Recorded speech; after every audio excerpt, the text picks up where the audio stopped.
What is going on, everybody? Welcome back to Red Seat Radio. My name is Corbin, and we've done a lot of trade deadline talk on this channel. And one of the things that keeps coming up is that Chaim Bloom simply did not do enough. The front office did not do enough at this trade deadline. In fact, most of you guys would agree. According to the poll that I put out on this channel, the majority of you guys thought that the Red Sox deserved a C for their performance at the deadline. So I thought to myself, what would make this trade deadline an A? And that's what we're going to talk about today. I'm going to try and bring your trade deadline grades from a C to an A by redoing some of the things at the trade deadline. And we're going to talk about those moves and see if you guys agree. Again, this is just opinion, not fact. So let me know in the comment section down below what you guys think of these moves. As always though, before we get into this, do me a favor, make sure you guys have hit that subscribe button if you haven't already. If you're new here, we talk Red Sox content almost every single day.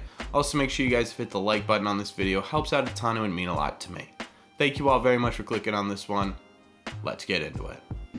So we're actually going to start this rebuilding of the trade deadline after Christian Vasquez got traded. And the reason for that is because I actually don't hate this Christian Vasquez trade. I think that there was an issue with the way that they handled everything after that. But what we got for Christian Vasquez, in my opinion, was great value. Because to us as Red Sox fans, and me and you, we love Christian Vasquez for what he means to the Red Sox. But from an outsider's perspective, say the Houston Astros, what you're looking at is a aging catcher who has pretty league average defense, although he's fairly decent behind the plate. He's not been consistent super offensively throughout his entire career, but this year is having a career year, and he's a loner. So all of those combined, from an outsider's perspective, the return on Christian Vasquez was pretty good. But where you went from there, in my opinion, was kind of where you strayed from being a good trade deadline. So what we're going to do next is we're going to trade JD Martinez. I love JD Martinez a lot. I think that he has been one of the best free agent signings the Red Sox have ever had, but at the same time, his numbers are down this year. He deserves to be playing for a competitor. And on top of that, the Red Sox have shown little to no interest in extending JD Martinez past this year. All signs are kind of pointing towards JD walking at the end of the year. Plus, we should get under the luxury tax if we're going to start trading away pieces. So might as well get rid of JD, who's a big chunk of that luxury tax money. And on top of that, you're probably going to get some decent prospects back, but we're going to talk about that in a second because I want to move on to trading Jake Diekman, which I actually really like this trade. Jake Diekman was making $4 million a year for 2 years, and he simply was not performing to that level. He was not very good in Boston. He's been good in the past, and maybe a change of scenery will be good for him. You talk about lopping some money off of that luxury tax, and you get a controllable catcher in return who is really, really good defensively. After that, too, we can talk about the Eric Hosmer trade because I think that was the best trade that Chaim Bloom made this entire deadline. Yes, it fell into his lap, but sometimes, guys,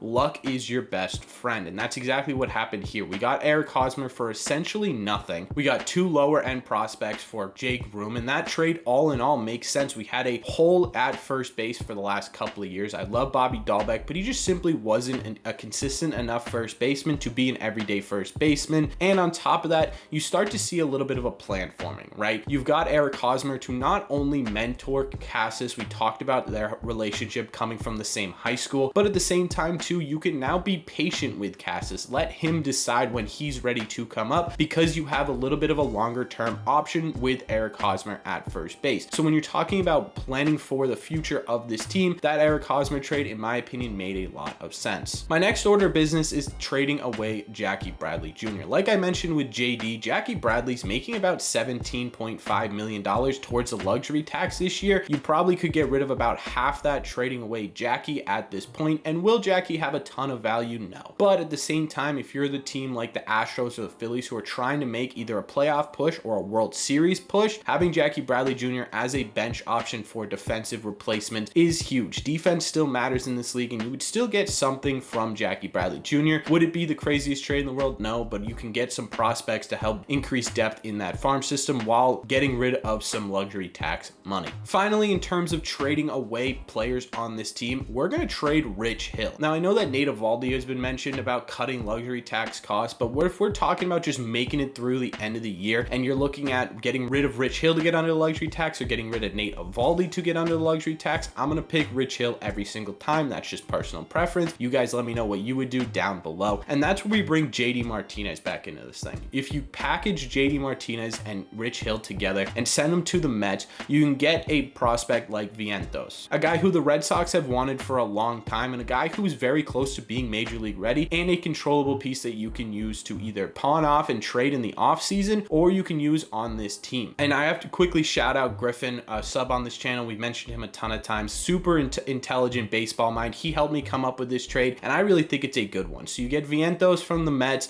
you get a lower end prospect from the Mets add JD Martinez and some pitching depth and Rich Hill, and it kind of works out for everybody. So now that you are under the luxury tax, you've cut enough to say, hey, we're not all in this year, we're going to retool for next year. You start to see this plan start a little bit forming in the way that the Red Sox have structured themselves. You could still add Tommy Pham to this team if you want. I personally don't know if it makes a ton of sense, but because of Ref Snyder being on the IL, because of the uncertainty with Kike coming back, the Tommy Pham trade works out, and it's definitely less expensive than having Jackie Bradley Jr. on this team. The one last move I would make before the deadline ended, and because you are under the luxury tax, is to add one more player, and that's go and get Scott Barlow from the Kansas City Royals. Yes, relief pitchers were in pretty high demand this trade deadline, and they came at a pretty steep cost, but if you're willing to give up a little bit here, if you're Chaim Bloom, if I'm Chaim Bloom, I'd give up a little bit to get a guy who is controllable until 2025, a piece that has worked out really well for the Kansas City Royals and kind of shoved it down our throats when we played him as well, and a guy who can be a staple in this bullpen for a pretty inexpensive cost through 2025. That way, again, if you're looking at making a plan, looking at the future, or looking at this year, this would build into that plan pretty perfectly, right? Plus, the bullpen has been one of the biggest issues this year. Even though you're kind of retooling and focusing on 2023, to add any piece to that bullpen to our core three of Schreiber, Houck, and Whitlock would be pretty massive. Even if it didn't help us get to the playoffs this year, it is a good sign to have for the future. So in total, my trade deadline would have looked like trading away JD Martinez, Christian Vasquez, Rich Hill, Jackie Bradley Jr., and Diekman to get Tommy Pham, Eric Hosmer, McGuire, prospects Valdez, Abreu, and Vientos, while adding Barlow as well. I think right now with that trade deadline says, hey, we screwed up on a few guys, taking on Jackie's contract, taking on Diekman. We're going to course correct here. We're going to add a couple of prospects who are close to major league ready. We're going to try and retool for this next offseason while also unloading enough to get under the luxury tax and give us that extra money that we can spend and go over the luxury tax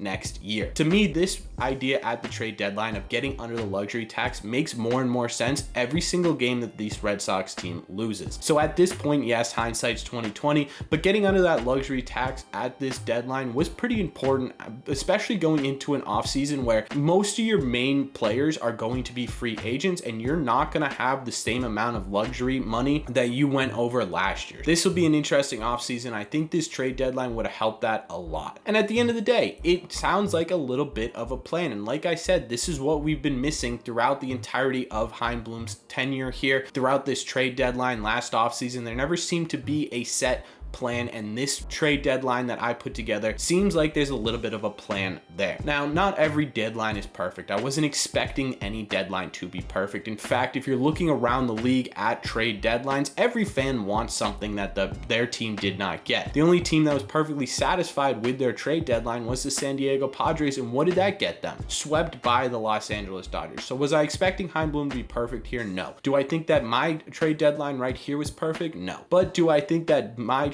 trade deadline compared to Chaim's trade deadline gave us a sense of some sort of plan, some sort of future, a place we can go? Yes, I do.